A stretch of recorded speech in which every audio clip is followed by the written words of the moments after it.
Disclaimer. Please note that this episode contains depictions of violence that some people may find disturbing. The views and opinions expressed in this episode are those of the speakers, commenters, experts, and/or hosts. They do not explicitly or necessarily reflect nor represent the channel's policy or the views held by this channel or broadcaster. The broadcaster or its channel cannot be held accountable for all or any views expressed during this program.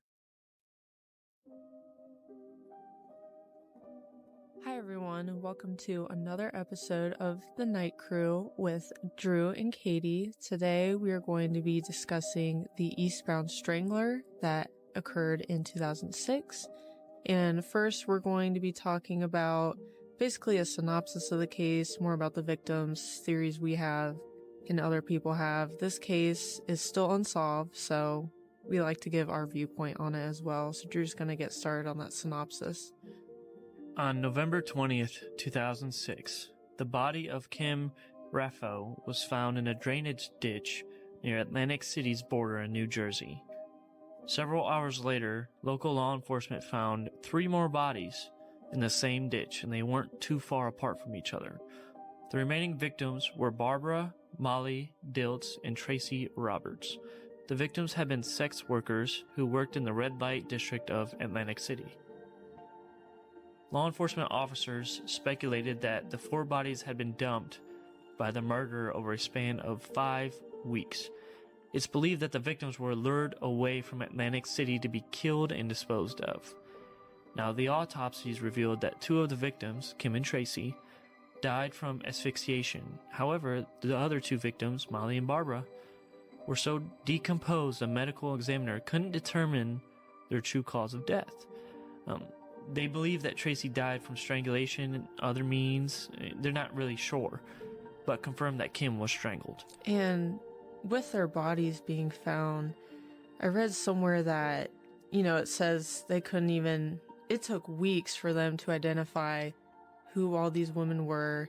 And like Drew was saying, due to the drainage ditch and the water and everything, it basically wiped away any trace evidence, any fingerprints, DNA was hard to come by. So that's why this case is still unsolved, mostly because they can't even figure out how 2 of the victims died, which I'm sure they died of asphyxiation as well, but it's still undetermined. Well, I mean, they were so decomposed that they couldn't.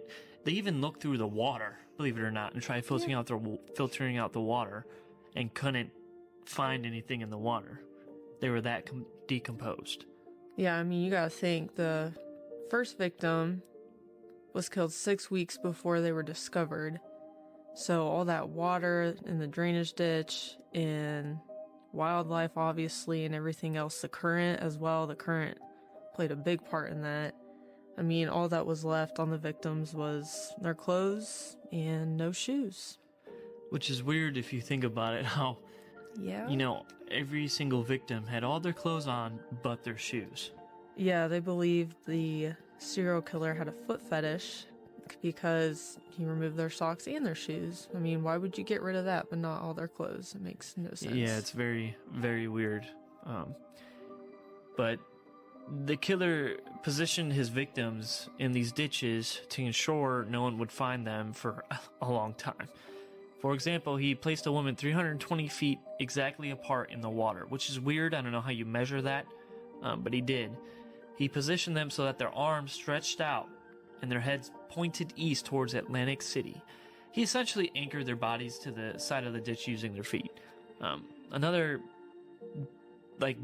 benefit for the killer was that he put the bodies in the canal, so not much evidence could be found. Yeah, and there's a lot of theories about why their heads were pointed east. There's the logical theory saying, the current moved their heads toward the east, but a lot of other people are saying the killer positioned them towards the east, which is facing Atlantic City, and they were suggesting, maybe that's where he lives, which he does not live there. He would not be that stupid. Well, my thing is, maybe he didn't even do it on purpose. Maybe he did it just because, I'm just going to throw these in this way and hope it works out, or the current move their bodies, which would make more sense to me, but...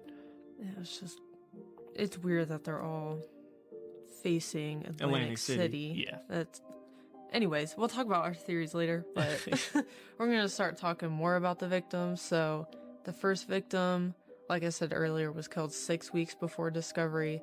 Second victim killed 2 weeks later. Third victim passed away a week after the second victim. And then the final victim was murdered a week after that. So the first victim was killed 6 weeks before discovery. 6 weeks. Yeah. That is insane. And once he knew he got away with the first one, he just kept going. He killed 3 more women. Yeah, and we're talking about Kim, folks, as the body not being found for 6 weeks. It was Kim. The funny thing is, police speculated that every single woman visited the same restaurants, soup kitchens, and motels together.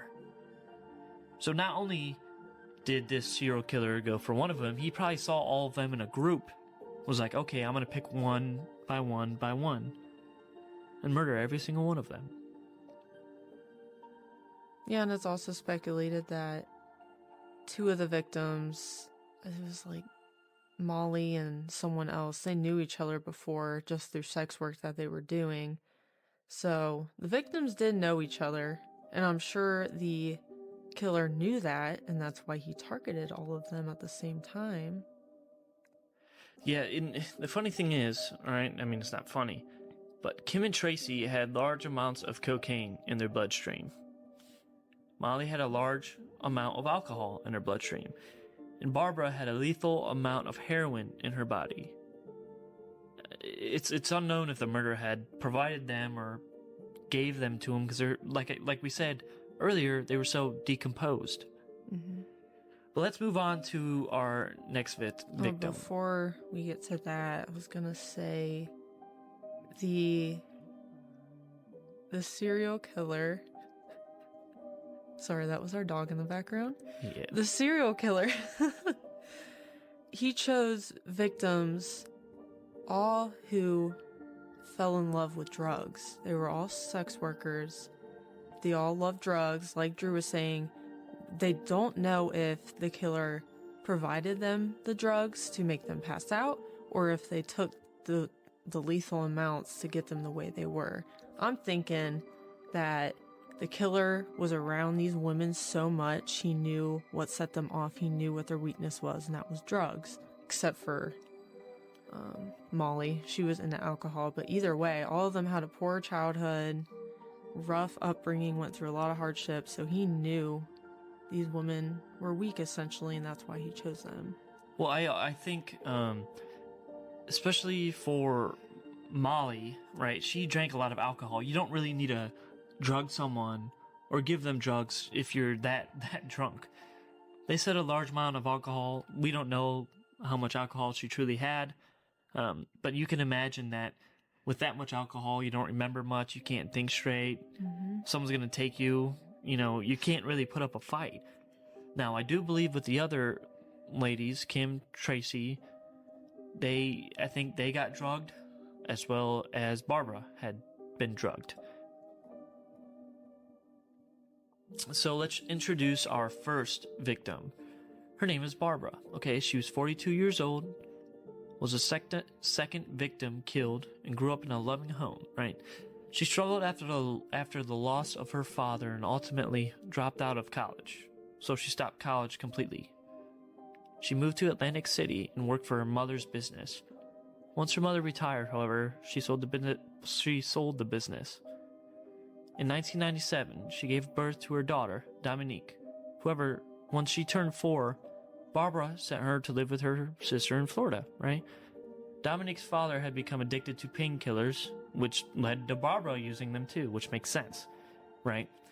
Eventually, the doctors cut off their supply, they figured that out, so they moved to heroin. And due to Barbara's continued use of the painkillers, she, decided to keep using heroin, and then eventually she gave full custody of her daughter to her sister because she couldn't take care of her. Barbara's boyfriend was eventually sent to prison, and that's when she started using crack and working as a sex worker. So essentially, all of these victims, they all ranged in what year they were born in, so the killer did not care about age. But like I said earlier, I mean, Barbara got addicted to drugs due to her boyfriend because he was using them so much. And eventually she turned to sex work so that she can make the money to be able to buy the drugs. Man. That's sad. Addiction is... Yeah. It's not easy. And even...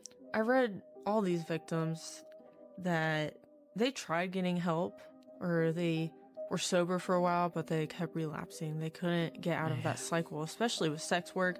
You're around drugs all the time. Well, I mean, it's right there in front of you. You know, your clients use drugs. Mm-hmm. I mean, you can't just get away from it. You know what I mean? You have to have the urge to do better for yourself. And, you know, they might think like, hey, I can stop now. I can do it. And then they relapse and they see their clients using it right in front of them. Yeah. And it's not just that. It's just they lack that support system.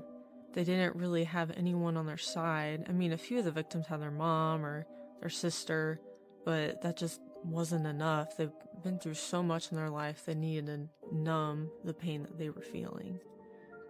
I can imagine. Oh my gosh. But we have our next victim here. Her name was Tracy. She was 23 years old. Okay, she was young woman. Okay, very young. She began experimenting with alcohol and drugs at 14 years old, which is insane to me. Yeah. Very insane. Very young. Yeah. She dropped out of high school at 16 years old and gave birth to her daughter at 18 years old. 18. Mm-hmm. That's insane. She grew up fast. Yeah. Her daughter's father was awarded primary custody of their daughter, so Tracy went to trade school and worked at a doctor's office, which that's the right direction. She could have kept going, right? She got her home eventually, in which her daughter lived with her for a while. And then, unfortunately, she was let go at her work and lost her house. After this, she began using cocaine frequently, which, losing your daughter and your house, I mean, I can't say I understand, but it's... She lost everything. Yeah, she really did, yeah. She was self-medicating at that point because she didn't know what else to do.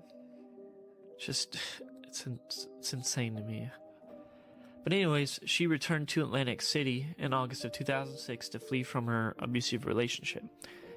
Now, on November 8th, a pimp for Tracy punched her in the face so forcefully that she had to be taken to the hospital. Which, if you're meeting up with pimps and stuff, you already know you're in the bad crowd, right? Tracy then called her mother and asked for her help, but by the time her mother got to the hospital, Tracy had checked out of the hospital with 2 men she didn't know, and her cause of death was asphyxiation. Asphyxiation. It's a tongue twister. Yeah. Sorry, folks. Yeah, but either way, I'm kind of going off track here about drugs, but I used to work with people that would use drugs: fentanyl, cocaine, meth, heroin, marijuana. It is so difficult to get off of that by yourself, and you have to want to get off the drug yourself to get off of it. And so many people are getting drawn into these drugs at such a younger age. Like Tracy, 14 years old, doing drugs. I can't even imagine. I wasn't even I wasn't even thinking about drugs when I was 14. I was building Legos. I was building Legos. Yeah. I was like, oh, what war am I going to have today? Yeah, exactly. I was not thinking about doing drugs and drinking alcohol at 14 years old, let alone I wasn't having a baby at 18. Yeah, but shit happens, and the drug use really played a huge part in all of this, because that's what all led them to sex work ultimately. Well, I mean, you gotta want to do better for yourself. You gotta want to, get clean. Yeah. And most people nowadays don't really have that urge. They're just okay with where they're at. They're comfortable. Mm-hmm. And that's the issue. Well, and they like the numbing aspect of drugs as well, so they don't have to think about everything. Yeah. Well, on to our next victim, all right? Yes. Her name is Kim, okay? She's 35 years old, and her parents struggled with substance abuse when she was younger, but, she was a happy kid. She married her husband, Hugh, in 1989 and moved to Florida. Kim and Hugh had a daughter in 1992 and a son in 1994. In 2001, Kim attended a cooking class in Hollywood, Florida, and met a cocaine user by the name of Kenny and began an affair with him. I hate Kenny. Yeah, Kenny. Not only did he convince her to cheat on her husband, he also was a cocaine user. Yeah. Bad combo. But once Hugh found out about her, and Kenny, obviously, he attacked Kenny with a baseball bat. As he should. Yeah, I can't say I blame the guy, to be honest. Hugh decided to move to New Jersey with their kids, and Kim followed him with Kenny. Kenny and Hugh got into another altercation, which led to their kids being put into foster care. Which, for that to happen, and your kids to be put in foster care, that's pretty. Something bad must have happened. Right? Yeah, I didn't find too much about that fight, but I'm sure it was bloody if their kids got taken away. Yeah, it's for you to have a fight with another male gentleman and losing your kids over it. It must have been pretty bad. Yeah. But due to this happening, Kim started using cocaine daily, which led Kenny to shoplift and Kim to use sex work since they couldn't hold a job. Now, Hugh attempted to help Kim one last time in 2006 with her drug addiction, but she was left after a few weeks. And then the autopsy revealed, after everything was said and done, that she was strangled with a rope. Now, the thing is, Hugh was such a good guy to give Kim one last try and save her, essentially. Yeah. From, the horror she was dealing with. Yeah, because I read that Hugh took Kim back to their hometown and she stayed in rehab for about 5 weeks, and that was the last time he tried helping her, I should say. That was in October 2006, so literally right before this happened, I believe. So, like I said, they had people that were wanting to help them, but they chose not to be helped. Well, the thing is, Hugh not only got cheated on, Hugh got cheated on by his wife, right? She went and then got with a guy who does cocaine. Yeah. Like, I can't imagine being Hugh, even giving her another chance. That is something I would have never done. Maybe that's just me. Maybe I'm too hard on people, but I couldn't bring myself to do that. You know what I mean? I couldn't do it. Honestly. I really couldn't. Honestly. But Molly is our last victim. Now, she was 20 years old, which is really, really sad and really unfortunate. It's 20 years old, man. She had so much life to live. She moved to New Jersey 6 weeks prior to her murder. Right, she grew up in a small mining town in Pennsylvania with not a lot of money. She faced many hardships after her mother and brother passed away when she was a teenager. Due to this, it led to drinking, drug use, and several interactions with the law enforcement. She missed school frequently and dropped out of her junior year in high school. But in 2005, she gave birth to her son, but gave instant full custody to his father. Molly knew Barbara, but was never, arrested for prostitution. So, Molly is the only one out of the total 4 victims that had never been arrested.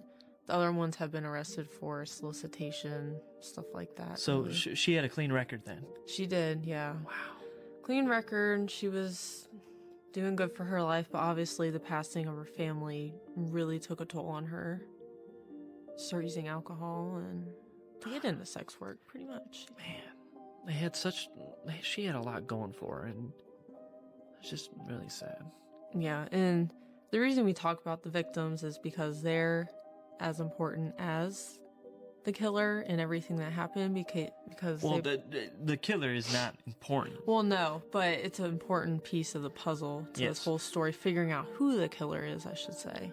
Yes, yeah, that makes more sense. Yeah, but there is this organization called the Stock Inc., and they came up with this partial profile of the suspect. They haven't caught the suspect, but... Male, apparently he was a male, right? He was familiar with the area, he was organized, obviously. I mean, to hide someone for 6 weeks and not be found out, it's insane.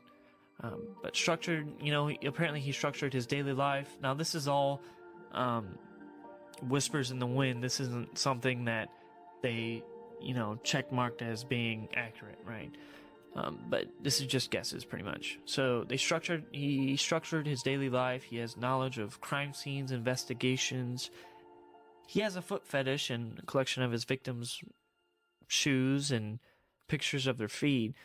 Obviously, he was non-social. He's probably narcissistic, opinionated, maybe charming to get these girls, right? And maybe becomes very agitated if someone disagrees with him. Now, he probably has a history of sexual abuse and harassment towards women because, obviously, what he did to these 4 women. But he may be detached from his father and was abused as a kid, which makes sense. Not saying what he did was right, but it usually leads to mental issues to do stuff like this to people. But they believe the suspect killed other victims as well and will continue to do so. And the reason they believe that he was abused as a child, sexually or physically abused, usually serial killers have a pretty rough upbringing. If you think about the famous serial killers, their childhood is pretty horrible. Well, most of them are pretty bad. Yeah, they're pretty horrible. Like Jeffrey Dahmer, John Wayne Gacy, it's just all horrible. So that makes sense for them to speculate that, because that's a commonality. Yeah, that makes sense. With the part they believe the suspect has killed other victims and will continue to do so, I'm not sure. I don't know how I feel about if he's killed other people before. I was talking to Drew about this earlier. He's very good at hiding bodies at what he does. So it kind of makes me think he probably has killed in other states, maybe. Oh, I absolutely believe so. Yeah. He definitely... I mean, to not find a woman's body that he murdered 6 weeks after, he killed her. And it's still unidentified today. And yeah, he hasn't been caught, guys. He's still out there. I mean, I'm sure at this point he's older now. Probably doesn't do it anymore, but... Yeah. I mean, I definitely believe he's done it in other states. He probably has, yeah. And I mean, people are saying, he's either dead, he might be in prison for other crimes right now. He might be alive.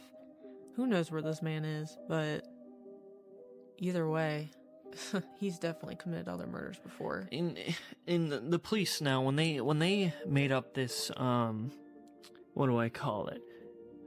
The profile? Profile of this gentleman, right? The guy who, killed all these women, the Eastbound Strangler. They believe he did cocaine, marijuana, and alcohol, which makes sense given all the victims that he kills, right? They suggested that he chooses his female victims as an outlet of his rage against his wife or girlfriend that he might have. Obviously, would be an ex by now. When encountering a female, he may compliment their shoes and offer them foot massages, which is... so nasty. Yeah, So it's very, nasty. very nasty. They were very specific about that part. But I mean, he took off their shoes and socks. He definitely had foot fetish. They're right on that part. Ugh, this is creepy. Nasty. But they also believe his narcissism stems from a lack of attention and love in his childhood. He is probably emotionally detached from his mother and father, which, given, he is a murderer, that makes sense. The pieces are fitting together. Yeah. But there is, even after this long, there is a $25,000 reward being offered to anybody with information that leads to the arrest and conviction of the individual responsible, which is the Eastbound Strangler. And then if you have any information, please call Atlantic City Police Department at 609-926-4051. And, I mean, obviously there's so many theories out there. I read so many theories on Reddit the other day. And all these theories help. They really do. I mean, if you have something detrimental to this case, I would definitely call that police department, because it is just ridiculous how cold this case is. It is. It just feels like he dropped off the earth. Like there's nothing. There's nothing since then. Nope. But so we'll go through the theories here. It's the best part. Best part. Most of the initial suspects had led nowhere. Literally nowhere, no leads, nothing. So law enforcement believes that the killer had to be someone who knew Atlantic City enough to hide these bodies and then to hide himself, his fingerprints, everything. And where the bodies were, they were behind the Golden Key Motel. And I looked up a little bit more information about that motel, and it was in a very bad area. So I'm thinking he did that behind the hotel. He knew it was a bad area. He knew people would not be looking in this ditch or be suspicious if he did something weird. Well, not just that. It's law enforcement. I'm sure he knew, like, law enforcement are going to avoid this area. Yeah. It's a bad area. They don't want to deal with any of that stuff. So they're not going to come looking this way. That's true. Yeah. So our next theory is that they believe that a couple new interviews were conducted with sex workers who knew the victims, right? And police believed it could lead somewhere. So the theory is that the suspect might be someone who is trafficking the victims, which is insane. So this man, instead of trafficking these victims, he's like, you know what? I'm just going to kill him anyway. Yeah, pretty much. But I think they're right on that, though. If they, well, it's been a decade now. Yeah, it's been almost 20 years. They wouldn't even be able to find these sex workers that were there at the time unless they kept their contact information.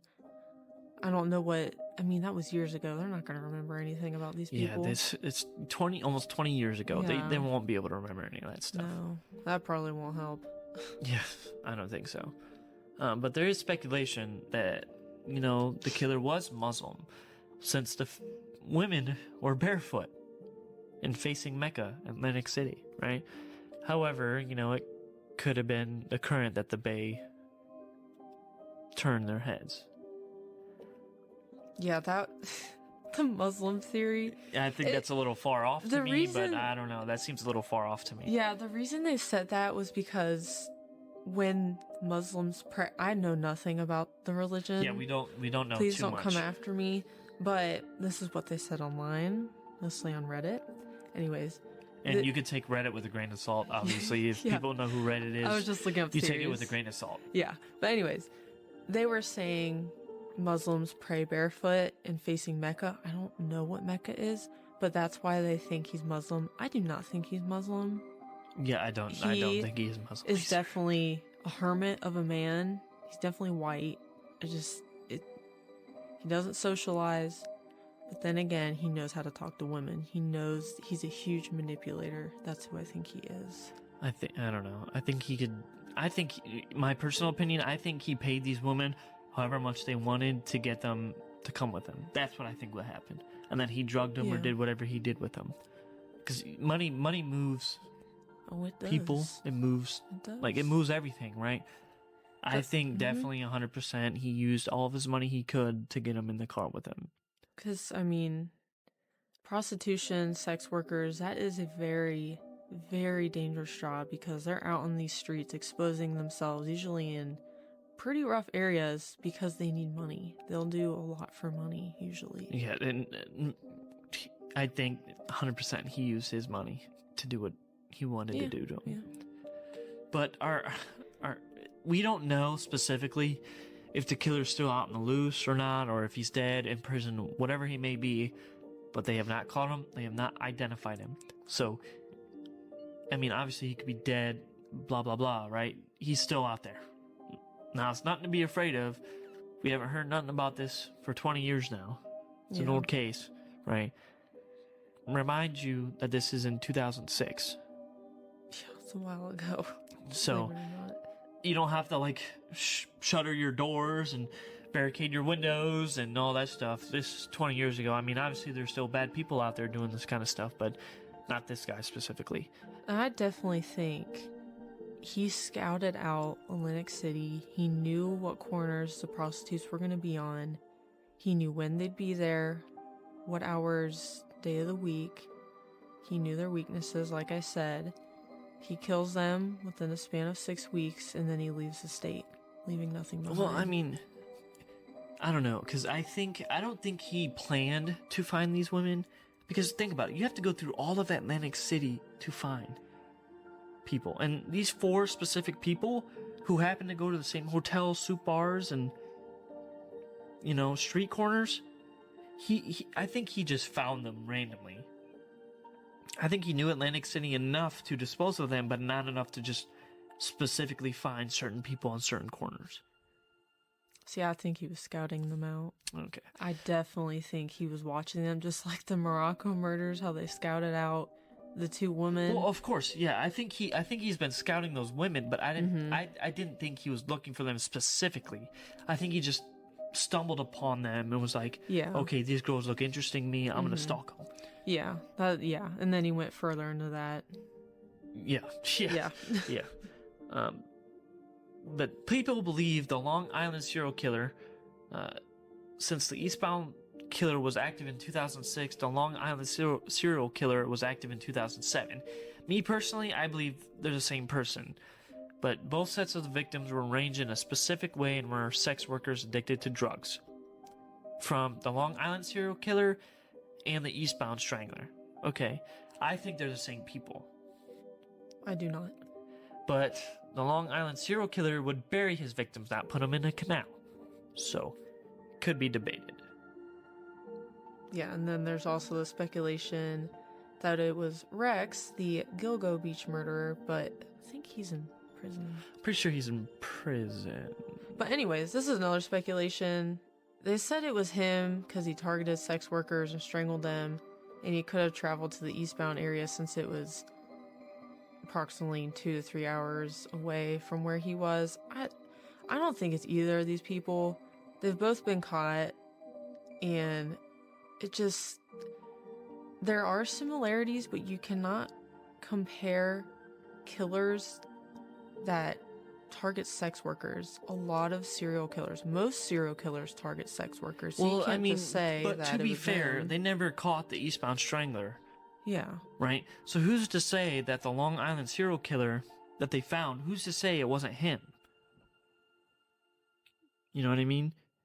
The Eastbound serial strangler was never found. And I mean, once you kill once, from what I understand, if you're going to kill someone, you know, these people typically tend to kill more and more and more until they're caught. They want to be caught, essentially. They want the chase of the law enforcement chasing them. That's what they want.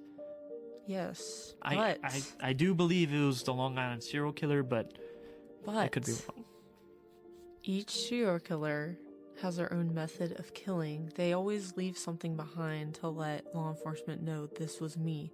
With the Eastbound Strangler, he removed their shoes, had their heads facing east, if that's we don't a theory. Specifically know about their heads facing east. Yeah, but he removed their shoes. Neither of these two people did that. They just targeted sex workers and strangled them. So he could have been making his mark a different way by taking out their shoes and whatnot. Or he wanted to trick the cops with a certain way he was killing people. Maybe he knew he found out he's gonna get caught with the way that he buried, like the Long Island serial killer. He buried those bodies. I know. Maybe he thought the Eastbound Strangler that, you know, that hey, maybe I should have put these people in a canal, or vice versa. You know what I mean? I still think it was a different person. I really don't think it was neither. I don't think it was the Long Island serial killer nor the Gilgo Beach murderer. They're in different locations. Yes, the timelines match up. Yes, their targets are the same. Addicted to drugs, sex work. But the Eastbound Strangler was different. How he set up the way he murdered them in a drainage ditch. No one would find them. I don't know. The whole shoe thing, he took off their shoes, that is saying this is me. I don't know, because the Eastbound Strangler killed people in 2006. The Long Island serial killer killed people in 2007. Yes.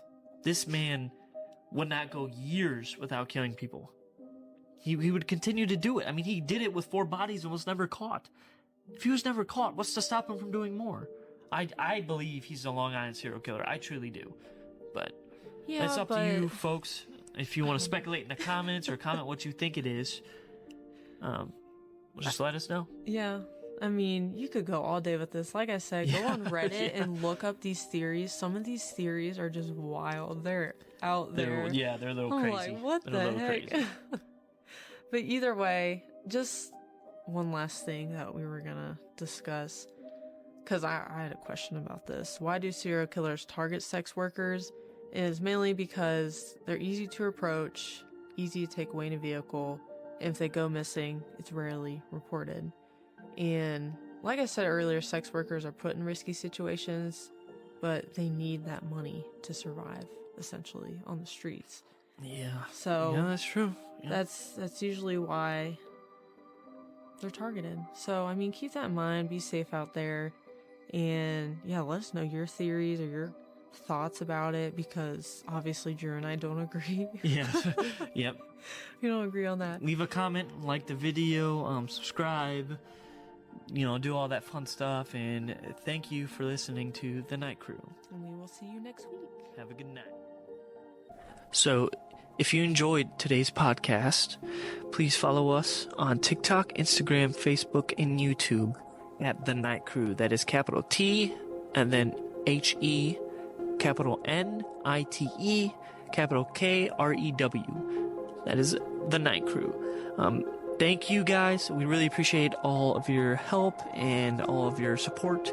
And we will see you next week. Thank you.